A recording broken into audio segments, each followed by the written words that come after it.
Hello दोस्तों, welcome to read react and review. Book name Atomic Habits, chapter number 8, आदत को अनिवार्य कैसे बनाएं। डच वैज्ञानिक निको टिनबर्गन ने 1940 में एक के बाद एक अनेक प्रयोग किए। इन प्रयोगों ने इस बात को लेकर हमारी समझ में क्रांतिकारी बदलाव ला दिया कि आखिर क्या हमें प्रेरित करता है।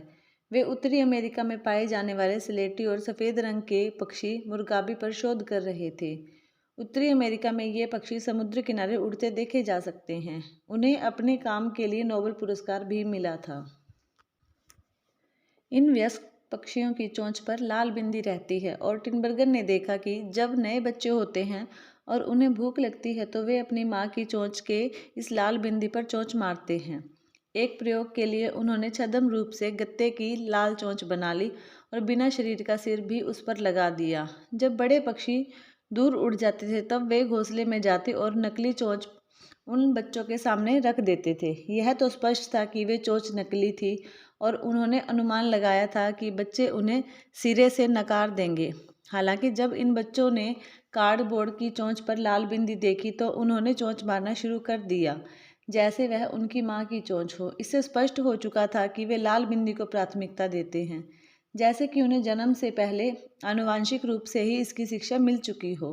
टिनबर्गन ने यह भी देखा कि लाल बिंदी जितनी बड़ी होती थी ये बच्चे उतनी तेजी से ही उस पर चोंच मारते थे। अंततः उन्होंने एक ऐसी चोंच बनवाई जिस पर 3 बड़ी लाल बिंदियां थीं। जब उन्होंने इसे घोंसले के ऊपर रखा तो पक्षियों के बच्चे खुशी के मारे दीवाने हो गए। वे लाल बिंदियों पर ऐसे चोंच मारने लगे जैसे इतनी बड़ी चोंच उन्होंने पहले कभी न देखी हो। वैज्ञानिक और उनके सहयोगियों ने पाया कि यह व्यवहार अन्य जानवरों में भी होता है। उदाहरण के लिए ज़मीन में बने घोंसले में रहने वाले पक्षी बत्तख, जब माँ इस घोंसले के आसपास घूमती है तब कभी कभी उसका एक अंडा घोंसले से लुढ़ककर बाहर घास पर आ जाता है। जब भी ऐसा होता है माँ डगमगाते हुए अंडे के पास आ जाती है और उसे अपनी चोंच की मदद से धकेल कर घोंसले में रख देती है। टिनबर्गन ने पाया कि जब भी कोई गोलाकार आकृति की चीज उसके पास आएगी तो वह चोंच से धकेलकर उसे घोंसले में डाल देगी। भले ही वह बिलियर्ड की बॉल या बल्ब हो, जितना बड़ा गोलाकार सामान होगा बत्तख का रिस्पॉन्स भी वैसा ही होगा। एक बत्तख ने तो वॉलीबॉल पर बैठकर उसे भी नियंत्रण में लेकर घोंसले में डालने का प्रयास कर लिया। जिस तरह से उस पक्षी के बच्चे लाल बिंदी पर चोंच मार रहे थे उसी प्रकार से यह बत्तख हर गोलाकार चीज को घोंसले में ले जाने की कोशिश कर रही थी। वह एक स्वाभाविक नियम का पालन कर रही थी, जब भी गोलाकार वस्तु देखूंगी तो उसे घोंसले में डाल दूंगी। जितना भी बड़ा गोला हो मैं उसके लिए भरसक प्रयास करूंगी। यह इस तरह है जैसे हर जानवर का दिमाग व्यवहार के लिए पहले से ही कुछ नियमों से भरा रहता है तथा जब अतिशयोक्ति हो जाती है तो यह नियम एकदम क्रिसमस ट्री की तरह उभर जाता है। वैज्ञानिक इन अतिशयोक्ति वाले संकेतों को अलौकिक उद्दीपन कहते हैं। अलौकिक उद्दीपन यथार्थ का चरम रूप होता है। जिस तरह से लाल बिंदी वाली चोंच पर वॉलीबॉल के आकार का अंडा या सामान्य से भी अधिक जोरदार रिस्पॉन्स दिया जा सकता है। मानव भी यथार्थ के चरम स्वरूप को छू लेने के प्रति उन्मुख होते हैं। उदाहरण के लिए जंक फूड हमारे पुरस्कार तंत्र को सनक की ओर ले जाता है। हजारों वर्ष जंगल में खाने की तलाश में भटके मानव के मस्तिष्क में नमक, शक्कर और फैट के लिए सबसे ज़्यादा स्थान है। भले ही यह खाना कैलोरी से भरपूर होता है और जब हमारे पूर्वज जंगल में भटकते थे तब यह न के बराबर था। जब आपको पता नहीं होता कि अगला भोजन कब मिलने वाला है तो आप जितना हो सके उतना खा लेते हैं। जीवन बनाए रखने के लिए यह अच्छी रणनीति मानी जाती है। आज हालांकि हम कैलोरी से भरे वातावरण में रह रहे हैं, खाना प्रचुर मात्रा में है, लेकिन हमारा दिमाग लगातार उसे प्राप्त करने के लिए मचलता रहता है मानो उसकी कमी हो। ज़्यादा नमक, शक्कर और फैट का हमारे शरीर का कोई लाभ नहीं होता, लेकिन उसकी ललक हमें यह करने पर विवश करती है क्योंकि दिमाग के रिवॉर्ड सेंटर पिछले 50,000 वर्षों में बदले नहीं हैं। आधुनिक खाद्य उद्योग विकास से परे उद्देश्य के लिए हमारी पाषाणकालीन प्रवृत्ति को खींचने पर चल रहा है। फूड साइंस का प्राथमिक लक्ष्य ऐसे उत्पाद बनाना होता है जो उपभोक्ताओं के लिए आकर्षक हों। बैग, बॉक्स या जार में जो भी फूड मिल रहा है उसे एडिशनल फ्लेवर से ज़्यादा स्वादिष्ट बनाया गया है। कंपनियां लाखों डॉलर केवल इसलिए खर्च रही हैं ताकि आलू के चिप्स में ऐसा कुरकुरापन मिले या फिर सोडा में इतनी सनसनाहट मिले कि लोगों के संतोष की सीमा को स्पर्श कर जाए। सभी विभाग इसी में लगे हैं, किसी तरह से उत्पाद आपके मुंह में जाकर एक फील ले आए, ऐसी क्वालिटी को अरोसेंस कहते हैं। उदाहरण के लिए फ्रेंच फ्राइज में इसका अच्छा तालमेल है, बाहर से गोल्डन ब्राउन और क्रंची और अंदर से हल्का और मुलायम। इस तरह बने खाद्य पदार्थ हमारे स्फूर्त विरोधाभास को उभारते हैं। ये ऐसे पदार्थ होते हैं जिसमें सेंसेशन का संयोजन होता है, जैसे क्रंची और क्रीमी का संयोजन। कल्पना कीजिए पिज़्ज़ा की कुरकुरी परत के ऊपर पिघला हुआ चीज़ या ओरियो कुकी का क्रंच जो भीतर बीचों बीच मुलायम होता है। नेचुरल और अनप्रोसेस्ड फूड्स के साथ आप इस तरह की सनसनी अनुभव करना चाहते हैं, और केल एक प्रकार की जो गोभी है कि 17वें कोर का स्वाद एक जैसा होगा। कुछ ही मिनटों में आपका दिमाग इसमें रुचि खो देता है और आपको भरपूर लगने लगता है। लेकिन जो फूड इस स्फूर्त विरोधाभास को बहुत अधिक ध्यान में रखकर बनाए जाते हैं, वे आपको अनुभव अनोखा बना रहने देते हैं। इसे चाहे जितना भी खाते रहें, रुचि बढ़ने लगती है और आपको ज़्यादा खाने के लिए प्रोत्साहित करती है। अंततः इस तरह की रणनीतियाँ खाद्य वैज्ञानिकों को परम सुख की स्थिति का पता लगाने में मदद करती हैं। यह हर उत्पाद पर लागू होता है। नमक, शक्कर और फैट का कुछ कुछ मिश्रण करके जो बनाया जाता है, वह आपके दिमाग को उत्तेजित कर देता है और आप बार बार इसे खाने की इच्छा करते हैं। इसके फलस्वरूप आप अधिक खाने लगते हैं, क्योंकि ये हाइपर पैलेबल्ट बहुत अधिक अच्छा स्वाद वाले फूड की श्रेणी में आते हैं जो मानव के दिमाग को अधिक आकर्षित करते हैं। स्टीफन गार्टन ने एक न्यूरोसाइंटिस्ट हैं। वे आहार, व्यवहार और मोटापे के विशेषज्ञ हैं। वे कहते हैं, हमारी स्वयं की कमजोरियों का फायदा उठाने में हम बहुत ही निपुण हो गए हैं। आधुनिक खाद्य उद्योग और इसके नतीजे में अधिक खा लेने की आदत व्यवहार में बदलाव के दूसरे नियम इसे आकर्षक बनाने का उदाहरण है। जितना आकर्षक अवसर होगा, उतनी ही जल्दी इसकी आदत बन जाती है। अपने आसपास देखिए, हमारे पूर्वज जो दुनिया हमें देकर गए हैं, उससे बहुत ऊपर और आकर्षक दुनिया आज हमारा समाज बन चुका है। स्टोर्स के पुतले आज आकर्षक कपड़े के लिए देखे जाते हैं। उनकी लाइक्स और प्रशंसा कुछ ही मिनटों में मिल जाती है, भले ही ऑफिस और घरों में नहीं मिलती। ऑनलाइन अश्लील सामग्री उत्तेजक दृश्य वाली होती है, जिसकी वास्तविक जीवन में प्रतिकृति असंभव रहती है। विज्ञापन बहुत ज़्यादा लाइट, प्रोफेशनल मेकअप और फोटोशॉप से एडिट करके बनाए जाते हैं, भले ही वह मॉडल वैसी नहीं दिख रही होती जैसी स्क्रीन पर दिखती है। यही असाधारण प्रोत्साहन या उत्तेजना हमारे आधुनिक विश्व की है। वे उन विशेषताओं को अति पर दिखाते हैं जो प्राकृतिक रूप से हमारे लिए आकर्षक होती हैं। इसी कारण से हमारी प्रकृति दीवानेपन पर चली जाती है, जो शॉपिंग, सोशल मीडिया और खाने आदि की अतिरंजित आदतों को और कई अन्य और की तरफ हमें धकेल देती है। यदि इतिहास एक मार्गदर्शक के रूप में कार्य करे तो भविष्य के अवसर आज की तुलना में अधिक आकर्षक होंगे। प्रवृत्ति ऐसी है कि पुरस्कार और ज़्यादा केंद्रित होंगे और उद्दीपन और ज़्यादा मोहक बन जाएंगे। जंक फूड प्राकृतिक खाद्य पदार्थों की तुलना में कैलोरी का अधिक गाढ़ा रूप है। बियर की तुलना में हार्ड शराब अल्कोहल का अधिक केंद्रित रूप है। जंक फूड में प्राकृतिक आहार की बजाय अनेक प्रकार की कैलोरीज को डाला जाता है। बोर्ड गेम्स की बजाय वीडियो गेम्स अधिक केंद्रित करने वाली होती हैं। प्रकृति से तुलना करते हुए देखें तो सुख की इच्छा से भरे इन अनुभवों को रोक पाना मुश्किल हो जाता है। हमारे पास हमारे पूर्वजों का दिमाग है, लेकिन झुकावों या आकर्षणों का उन्हें कभी सामना नहीं करना पड़ा था। यदि आप उन अवसरों को बढ़ाना चाहते हैं जिसमें एक व्यवहार घटित हो, तो इसको आकर्षक बनाने की आवश्यकता है। दूसरे नियम की चर्चा के दौरान हमारा लक्ष्य यह सीखना है कि हमारी आदतों को कैसे प्रबल बनाया जाए। हर आदत को एक अलौकिक उद्दीपन में बदलना संभव नहीं है, लेकिन हम किसी भी आदत को और अधिक मोहक बना सकते हैं। ऐसा करने के लिए हमें समझना चाहिए कि ललक क्या है, ये कैसे काम करती है। इसकी शुरुआत हम जैविक छाप की जांच करते से कर सकते हैं। हर आदत में डोपामाइन का प्रवाह होता है। डोपामाइन से प्रेरित फीडबैक लूप। ललक के सटीक क्षण को वैज्ञानिक उस न्यूरोट्रांसमीटर से मापकर पता कर सकते हैं जिसे डोपामाइन कहते हैं। डोपामाइन का महत्व 1954 में तब समझ में आया जब न्यूरोसाइंटिस्ट जेम्स ओल्ड और पीटर मिलनर ने एक प्रयोग से यह पता लगाया कि ललक और इच्छा के पीछे न्यूरोलॉजिकल प्रक्रियाएं क्या होती हैं। चूहों के दिमाग में इलेक्ट्रोड्स लगाए गए। रिसर्च करने वालों ने उनका डोपामाइन प्रवाह रोक दिया। वैज्ञानिक तब चकित रह गए कि ऐसा करने से उनके जीने की इच्छा भी समाप्त हो गई। वे खा नहीं सकते थे, उनको कुछ भी करने की इच्छा नहीं हो रही थी। कुछ ही दिन में वे प्यास के कारण चल बसे। इसके बाद के अध्ययन में अन्य वैज्ञानिकों ने उनके दिमाग में डोपामाइन प्रवाहित करने वाला हिस्सा कुछ कम कर दिया।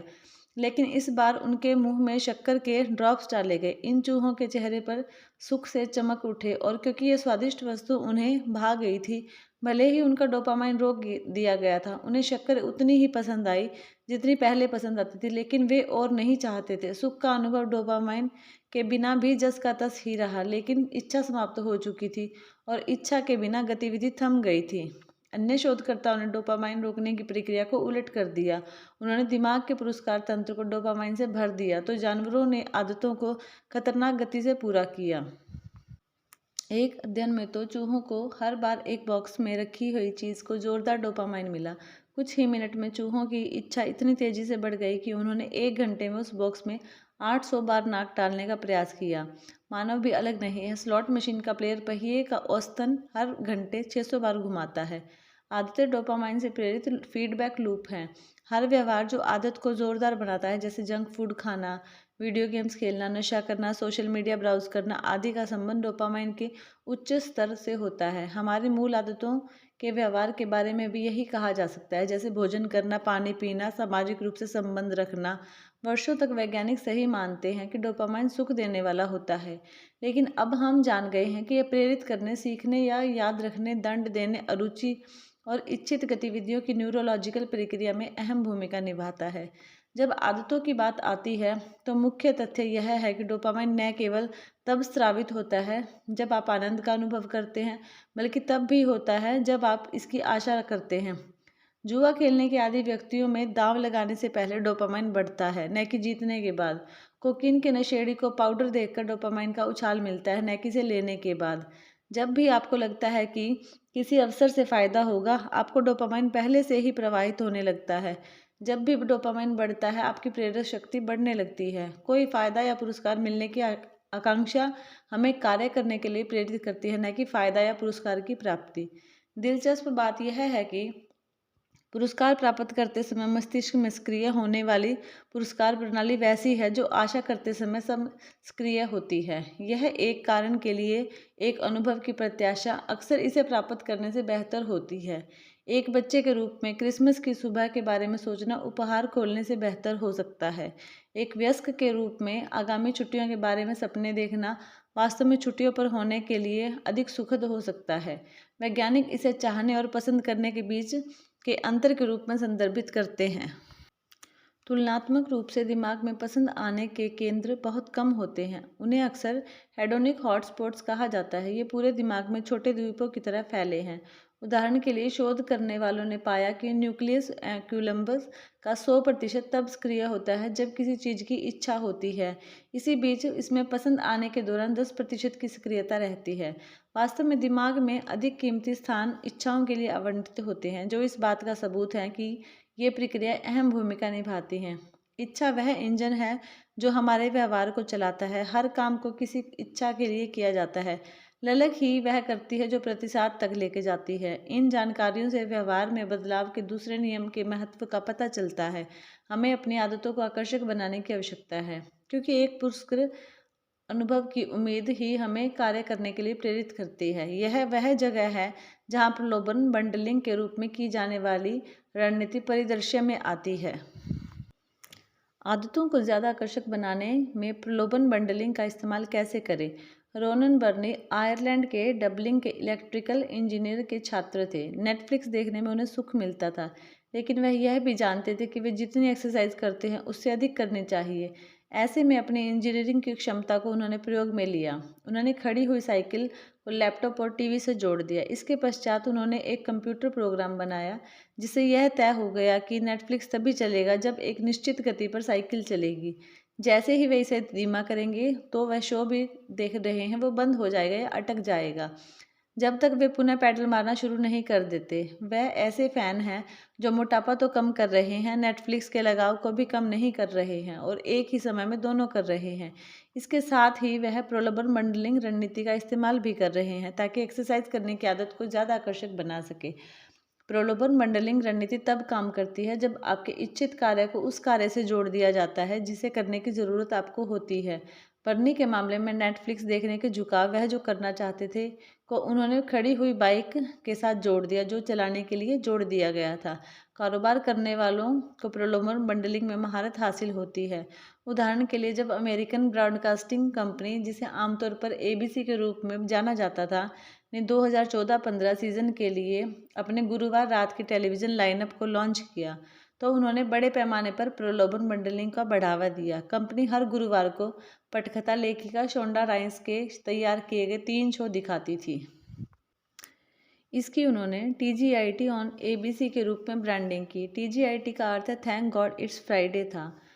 इसके अतिरिक्त शो का लोकप्रिय करने के लिए ABC ने दर्शकों को पॉपकॉर्न बनाने, रेड वाइन पीने के लिए प्रोत्साहित किया, ताकि वे शाम को इसका मजा ले सके। ABC की शेड्यूलिंग प्रमुख एंड्रयू कुबिस्क के अभियान के पीछे के विचार का वर्णन किया। हम गुरुवार की रात को दर्शकों को अवसर के रूप में देखते हैं।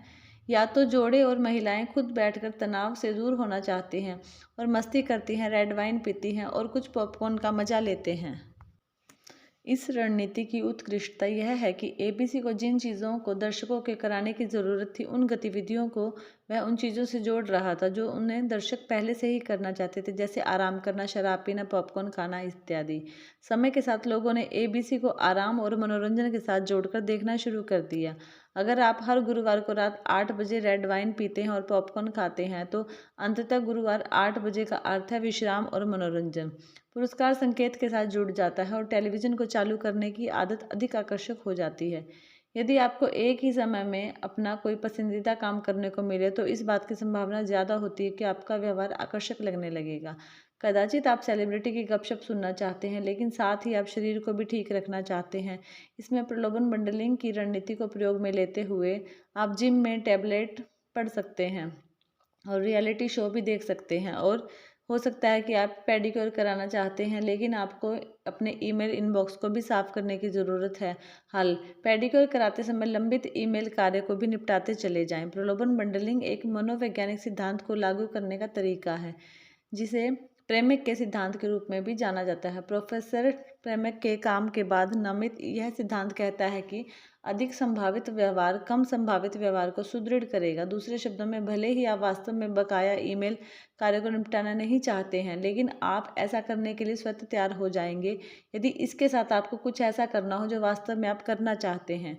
आदतों को क्रमबद्ध करने की रणनीति को आप प्रलोभन बंडलिंग से जोड़ सकते हैं, जिसका उल्लेख हमने अध्याय 5 में किया था, ताकि आप अपने व्यवहार को निर्दिष्ट करने के लिए कुछ नियम बना सकें, जैसे आदतों को क्रमबद्ध करने की रणनीति प्लस प्रलोभन बंडलिंग का फार्मूला। जैसे वर्तमान आदत के पश्चात जो आप करना चाहते हैं वह करूँगा, आवश्यक आदत के बाद मैं इच्छित आदत को भी करूँगा। यदि आप खबरें पढ़ने के पक्ष में हैं, लेकिन आभार व्यक्त करना आपके लिए आवश्यक है, तो सुबह की कॉफ़ी पी लेने के बाद मैं एक बात कहूँगा कि कल जो कुछ भी हुआ उसके लिए मैं आभारी हूँ। मैं किसी के प्रति आभार व्यक्त कर दूँ, उसके बाद मैं खबर पढ़ूँगा। यदि आप खेल देखना चाहते हैं, लेकिन आपको सेल्स कॉल भी करनी आवश्यक है, तो लंच ब्रेक से लौटकर मैं 3 संभावित ग्राहकों को कॉल करूंगा। संभावित 3 ग्राहकों को कॉल करने के बाद मैं ESPN देखूंगा। यह इच्छा है। यदि आप फेसबुक देखना चाहते हैं, लेकिन आपको एक्सरसाइज करनी आवश्यक है, तो जैसे ही मैं अपना फ़ोन हाथों में लूँगा, मैं 10 बर्पी एक्सरसाइज करूँगा। यह आवश्यकता है।